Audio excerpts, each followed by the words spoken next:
Hello everybody, welcome to the Redmen TV. Bit of a different / special show today. My name is Ben Kellerby. Joining me is Chris and Ross. We are back for this video by The Athletic, who provide some of the best sports written content from anywhere in the world, writing from the likes of Simon Hughes, James Pearce, and no annoying pop-ups or ads either. We read an article that we've all found really interesting. We're just looking to get some views from you guys, but also in the comments as well. It's quite an interesting topic because Adam Crafton, who writes for The Athletic himself, has written an interesting article on how football is preparing for life basically after Brexit. Obviously, today I think the news has gone out that we've actually been granted an extension for Brexit. It's gone through to January 31st now. So this was written on October 4th, and there's a few references to Britain leaving the EU on the 31st of October, which now isn't going to happen. But there's a few things and topics discussed in the case of a no-deal Brexit, which may affect football in several different ways. So, Chris, I'll come to you first on this. The first thing that's mentioned by Crafton here is basically it's going to be a lot more difficult for clubs to sign younger players aged between 16 and 18. Now, from my understanding, and I've had to read this article several times to get my head around it, it throws quite a lot of jargon about, but it's all very interesting nonetheless. Basically, one of the clauses in FIFA's rules and regulations is that clubs must not recruit players from under the age of 18 from abroad, but there's a European exception to this. So players, this is why like the likes for Liverpool, like Alan Rodriguez de Souza and Iwaniwi and players like that, they've been struggling to get work permits and play for Liverpool because they've come from outside the EU and they're building up the points and things like that. It's been more difficult for them. That they've all got to hit. Yeah, it's a criteria. We haven't had that with the European players. But there's an exemption. There's an exemption on this for football transfers to clubs within the EU. Now, obviously, once Britain leaves the EU, they're no longer part of that. Those laws and things like that come into play again from pretty much any club within Europe. It's going to be an interesting change, isn't it? Because obviously at the moment. Like, for example, we signed Van den Berg in the summer, and there was a couple of problems getting him a work permit initially, and I don't know if any of that was down to Brexit, but it might change. Obviously the way some clubs, including Liverpool, approach the transfer window because suddenly they can't sign these younger players. I think it has changed. I think the rules may not have changed right now, but I genuinely believe that the clubs have been planning for this since the vote.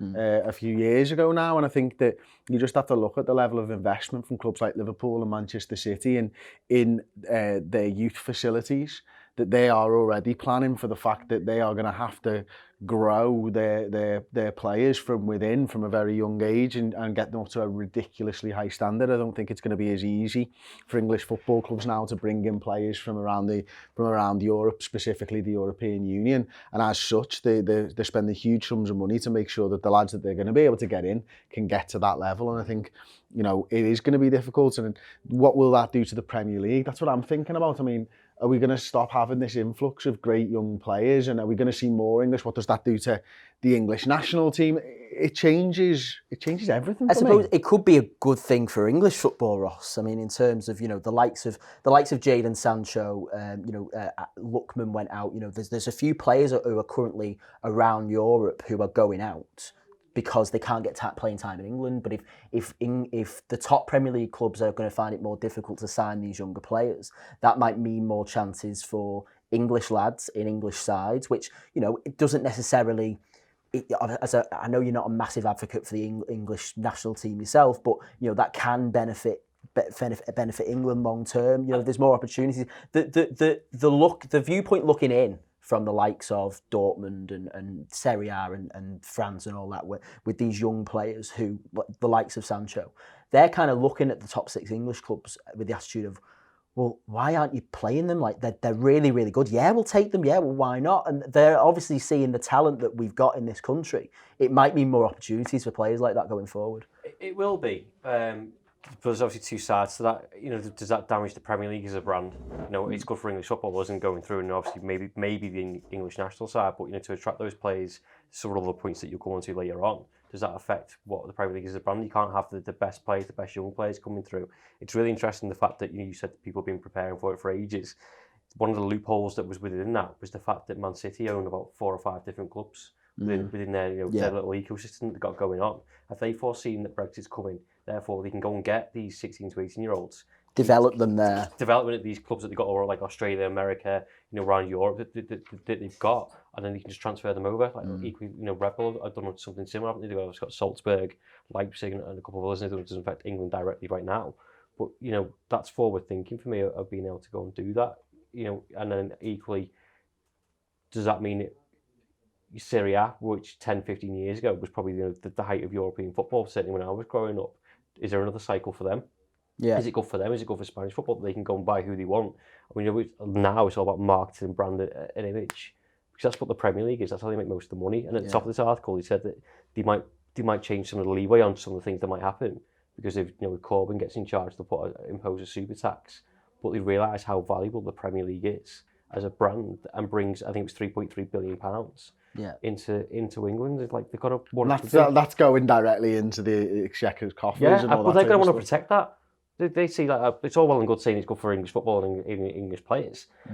I'm just guessing it, but I'm pretty sure the government aren't really asked about that when there's £3.3 billion coming. Well, it'll be more. That's the point. Yeah. If a Corbyn government gets in and imposes a huge tax, they'll actually get more off the back of it, which maybe they'd actually prefer. And then you get into all of that, don't you? I think I've got a couple of opinions about the English national team, and that I think, generally speaking, it would probably be a good thing for the young English players. I think more game time in the Premier League, but does the standard drop? That's the point. Yeah. Does the standard drop? Yeah. And because that's the reason they're not getting game time as far as the clubs are concerned. Exactly. Or maybe it's the fact that they're getting paid too much money too soon as an English player, or we're overvaluing English players. There's a few different things, but certainly, the likes of Jadon Sancho going out on loan and all that, it's started to happen the last few years. And he's able to grow, and this is a point, I suppose, specific to the English national team. He's able to grow without the media glare. Yeah. And that's a big thing in England. We put so much weight onto these young English talents that they sometimes just crack under the pressure. Are we just going to see more and more of that? I mean, it's very difficult to know right now which way it's going to go on, especially these young players. It's interesting, actually, the attitude of the it'd be interesting to speak to Jadon Sancho about this and what his attitude of it, because I'm sure he's thankful that he's had the opportunity to go out to Dortmund and make a name for himself out there. He must wonder, I mean, I'm sure he's got faith in his own ability, but he must wonder whether he would be getting opportunities at a national level now if he hadn't gone and made his name, in the Bundesliga. But on the flip side, to the potential more opportunities, it's going to actually be a lot more difficult for younger players to actually go and get those loan spells, much like it's going to be difficult for us to sign younger players. There's quite a few comments and quotes here from immigration lawyer Andrew Osborne, who works for Lewis Silkin, who are a firm. But he talks about basically British players now are going to find it so much more difficult to move abroad themselves, because they're going to have to deal with 27 different immigration policies, whichever country they choose to go to. Well, they'll be treated as a foreign player, won't exactly. they? Clubs only have a certain amount of quota of these players. We will be treated the same as any country outside the EU, and we'll have to qualify according to the specific country's regulations. A lot of those systems within the EU in terms of football are based on quotas, and British players will fall into that. So the high-profile example that's quoted in the article is Gareth Bale at Real Madrid. Now, in La Liga, the quota for non-EU players is a maximum of 3 players, and at the moment, those 3 players that are signed are Eder Militao, Vinicius Jr. and Rodrigo. They were the 3 non-EU players registered by Real Madrid this season. Gareth Bale becomes one of those players when Britain, or indeed if Britain decides to leave the European Union, which makes Gareth Bale's life at Real Madrid even more difficult, because they want rid of him anyway, and suddenly he's going to become a whole other different type of problem for them. It's interesting how many different ways it's going to change. Like, thinking about how you maybe you're looking to loan players outright. The fact of the matter is, the top Premier League clubs who are competing for trophies year in, year out, so Manchester City and your Liverpools, your Manchester United, your Chelseas, your Arsenals, they are not going to reduce the size of their squads, but their squad will reduce in quality. And they're not going to change their goals. They're going to still go for the European Cups and Premier Leagues and all this type of stuff, and Europa Leagues and everything else. But they're going to have to do it essentially with lesser players. Yeah. Because, to be quite honest, if the English players were good enough, they'd be inside. Yeah. Does it benefit the Championship, League One in that case if it's complicated or too much of an effort or a lot of paperwork and probably you might see fees? those players go down to the Championship on loan. Therefore, it benefits the quality of the Championship, maybe. Because like you say, you don't know the quality of those English players is good enough. That's going to play Championship football, and then that'll have a knock-on effect for the rest of the leagues. Then maybe there's more money that's going to go into the English leagues, the FA, potentially grassroots football, finally, and support that rather than the money or people from outside of the Britain in the EU paying money in. It's fucking bananas. Other preparations being made, obviously, not just the sign of players and players going abroad, but actually some players' eligibility to play in the UK once this goes through. Basically, Andrew Osborne, this lawyer, has been talking about how some of the world's biggest stars might be affected in terms of playing in the UK. So Barcelona's Lionel Messi has previously been convicted with tax fraud, and he was handed a suspended prison sentence. Now, the rules around basically these guys coming and working in the UK, if they've got some kind of criminal record, change if we're not in the EU. So if you are not an EU citizen and have a conviction or prison sentence imposed, even if suspended, you are banned from coming to the UK. There are a number of very famous footballers with convictions and suspended sentences for tax evasion. Thus far have not had to worry about having EU passports. I mean, Messi's dual nationality, so he's got that EU passport with Spain, but he would struggle to get into the country, potentially to play Champions League international games. And what I'm wondering, Chris, is will this affect the likes that some decisions being made in the future? So, for example, Wembley's just been chosen to host the 2023 Champions League final, I think. If the top players, from Barcelona or whoever, now Messi might not be around or he might be the very later stages of his career by 2023, but it might affect choices that England get to host national tournaments, to host Champions League finals, European finals, because if the chances are that Lionel Messi might be ineligible to play, or the top stars like that, UEFA are going to consider that, when talking. It's madness, and here's the thing: there will be a law written that changes that. Yeah, there will have to be.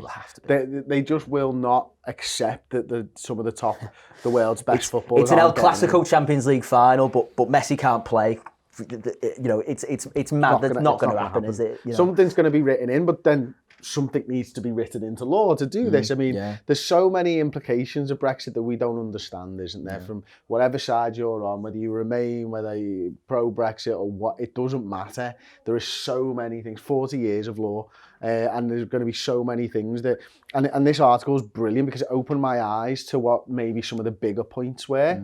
But I bet you there's 1,000 things that are going to crop up over the next couple of years if we leave that you just didn't consider. And that's the thing, because obviously, look, whether or not you remain or leave, Ross, these, as Chris says, these are the types of things that if you were voting at the time to leave or whatever, it's something that you might not have considered, and you wonder whether little things like this matter to people.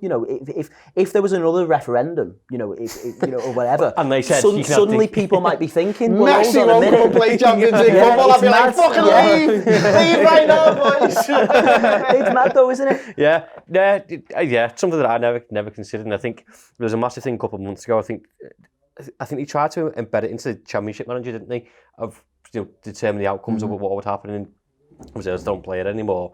But it's just so complicated and knock-on effects, not obviously just football, but because it's a big part of our lives and what we do. Like, I was quite surprised that it didn't even cross my mind. The Messi thing, you joke about it, but like as a football fan, you want to see the best. About the Champions League final before. I'm okay, like you away from that sense. You want the best of the best to play in a Champions League final, don't you? He deserves to be there. Yeah. But the attitude, just for the record, I still wouldn't vote leave. No. Just for the record. Well, but the attitude of some Leave voters, Chris, if we're talking about what people were voting for at the time with the referendum and things like that, some of the reasons where, I'm not going to comment on what I think about it, but some of the reasons that people wanted to vote Leave was to get less immigrants in the country and to have less foreign people working in the country. It's not necessarily, football fans may not have considered the fact that, well, no, half of my favourite players are immigrants and are foreign people working in the country. And it actually goes on to talk about why it might be more difficult for Premier League clubs to sign even top name players, because it's going to be more difficult for them to get long-term residency in this country. We're talking about, that basically this was a bit that I struggled to get my head around. I had to read a few times, but basically right now the government have pledged for the current regulations for foreign people living here to remain until 2020, whether or not it's deal or no deal when we go to leave, right? But beyond that, it might be difficult for players like, coming from anywhere outside the EU. Mbappe 2020. Well, yeah, this is the kind of thing to tie them down to long-term contracts, because there's no guarantee that they're going to be allowed to stay in the country for that period of time. That might then affect big transfers. Let's take the Mbappe, it's a pipe dream right now, but let's take it as an example. If you're negotiating with Kylian Mbappe and he wants a 5-6 year contract, Liverpool might not be able to guarantee offering him that, because they don't know what sort of residency that he's going to have beyond a 2-year contract. They're not going to pay £150 million. Do you think we're going to have him for a year? Yeah, so it's exactly. Off the table entirely. Yeah. So even if it's 4 years, right, and the way the football transfers are done, they obviously the amortise, don't they, the transfer fee over the period of the contract. So if you sign, let's say, Kylian Mbappe for 5 years for 250 million quid, you're paying 50 million a year, right? If you're doing it over 4 years, you're paying much more than 50 million a year, aren't you? You're paying, 60 million a year, something like that? I wish I'd not done a math, something like that. This early on in the day, 62.5 million maybe, is that about right? Something like that. So an increase of 12.5, you just said yes there. You work the maths out yourselves, but it's going to be more money over a shorter period of time, and then you might not be able to tie him down. And then it also means that, say you're signing him at a peak time of his career, then you only got it. That you got 3 years or 4 years in a 5-year contract, probably 3 years to tie him onto another contract. So actually, say you sign Kylian Mbappe and you want him for 5 years, you normally offer him a contract after 3 to make sure you don't get into that last year. Yeah. You'd have to do it. You'd have to be essentially offering him a new contract after 2 years. Yeah. Which massively increases probably the wages that he's on and all this type of stuff. Then if he's got a year left, then other clubs are going to start looking for him and then potentially get him on a free, so you just fucking wasted loads of money. Well, and I think this heavily, again, more quotes from Andrew Osborne saying, the only way to stay beyond that is to qualify under the UK's new immigration system, which right now we don't really know about. So this could all be fixed if we put in a proper immigration policy in sense, but right now, until we leave, that's all a bit cloudy. We don't understand, or even the government right now aren't really sure exactly what that policy is going to be. If it is no deal, the ability to sign long-term contracts is compromised, as there is no certainty a player will see those contracts out. There is a risk to the club. Do we have to offer shorter contracts? How will players react to that? And it's just mad when you look further into it and you read articles like this. The amount of little questions, there's millions of little questions, and I'm sure beyond football, there's loads more right now. There's loads of different companies in different industries who are having their own put their own plans together, and they'll be planning for Brexit deal, they'll be planning for no deal, they'll be planning for what happens if we just revert back and everything stays the same. It's so strange. The article says they put CEOs and chief executives into emergency legal training to get ready for Brexit, which they might not even need. So I mean, I don't remember life before Brexit. We could be sat here in 4 years' time with another extension. I know, it's mad. It's still got to be prepared for it. I was chatting, because obviously I'm studying journalism at John Moores, and we were chatting and we were kind of fantasising about, one day there'll be a news bulletin where Brexit isn't mentioned, and we'll have moved on, and it won't be the top line in anything, and it'll all be changing. It'll be a weird world when the world or our country in particular isn't dominated by Brexit. I genuinely don't believe that will ever be the case. Ever. Not in my lifetime. Because, genuinely, right? Because whether it happens or it doesn't, there is going to be close to 50% of the country or 50% of the country moaning about the decision that was made and what happened when we either did or didn't leave. There's going to be 50% of people saying it would have been fucking better if Brexit had happened, and if it goes the other way, there would have been 50% of the people saying, I can't believe. You know what I mean? Yeah. It's just, it's one of the massive talking points, and it always will be. Yeah. We're talking about world wars, rightfully, so that we don't learn from the mistakes that have happened in the past. That's why we still teach it in school. We'll be teaching Brexit in school forever, regardless of whether you remain or whether you leave. We genuinely will be. And well, whether we leave with a deal or no deal or don't leave at all, we've got plenty to talk about when it comes to football anyway. And that was a really interesting article from Adam Crafton there at The Athletic. Thanks very much for talking to me about it, gents. Yeah, you can grab 50% off your Athletic yearly membership right now. If you go to www.theathletic.co.uk/Redmen TV, there's a 30-day trial there as well, available for you. No ads, no annoying pop-ups. And obviously some of the best writing in the world, such as that article, James Pearce, Simon Hughes over there as well, David Ornstein. We talked about one of his articles this morning, Ross, on the news as well. So thanks very much for watching. Let us know what you think about that article down below in the comments. Let us know what you think about Brexit. No, don't do that. Just let us know what you think about. It was going so well, Ben. We'll put a poll in the bottom. Yeah, we'll have our own little referendum. We'll have our own little No, don't. Let us know what you thought about some of those points discussed there and what you think it will mean for the future of football as well. Thanks very much for listening and watching. I've been Ben Kelly. Chris, Ross, thanks very much. Goodbye.